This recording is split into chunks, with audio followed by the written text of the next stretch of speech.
I'm reading Madlanga's statement and I'm saying that I was subpoenaed. It's a lie, I was never subpoenaed.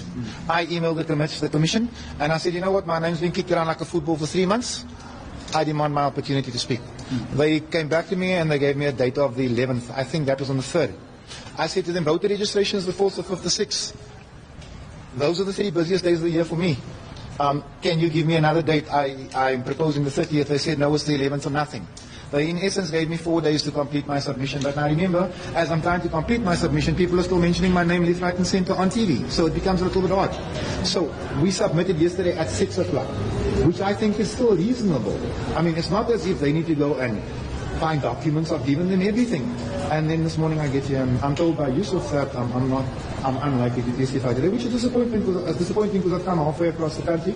I went to bed early, I put on a suit for this, and now I'm told I'm not going to testify today. So it's, yeah. Are you ready to testify, Fadil?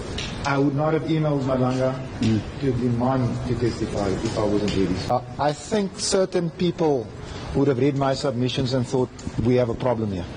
Parliament has challenged suspended National Coloured Congress NCC MP Fadel Adams' explanation that persistent problems with his official laptop prevented him from responding to the Madlanga Commission of Inquiry within the required time frame. Parliamentary clarification comes after Adams told the Commission that his Parliament-issued laptop had been problematic for about 18 months, frequently freezing and being sent for repairs, which he said affected his ability to access correspondence from the inquiry. However, Parliament said on Tuesday that its ICT service desk records did not support Adams' account.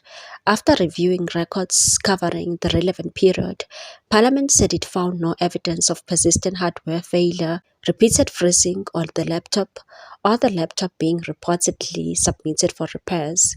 Instead, the records reflected a series of routine technical support requests, including a Windows passport reset in January 2025, an ERP or Marang password reset in June 2025, assistance with logging into a device in July 2025, a Wi-Fi update in January 2026, and an e-disclosure related request in June 2026, and stated password resets, authentication or login difficulties, and connectivity configuration are routine ICT support matters and are materially different from a device being technically dysfunctional or unavailable for an extended period. The institution also pointed out that members of Parliament are issued multiple devices, including laptops, tablets, and smartphones, to ensure continued access to parliamentary systems and communication.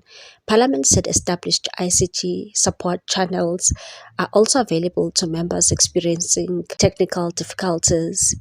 Adams was scheduled to appear before the Commission on Tuesday, 11 August, to give evidence concerning a November 2024 Section 27 affidavit he submitted to the Investigating Directorate Against Corruption, IDEC. The affidavit, which Adams said was based on classified documents, allegedly slipped under the door of his parliamentary office, triggered investigations into the senior crime intelligence officers. However, his sworn statement was only received by the Commission's evidence leaders after 9 p.m. on Monday, resulting in the postponement of his testimony to 19 August. The delay prompted a sharp rebuke from Commission Chairperson Justice Boysen Madlanga, who described Adams' laptop explanation as totally unbelievable and warned that the Member of Parliament appeared not to be taking the inquiry seriously.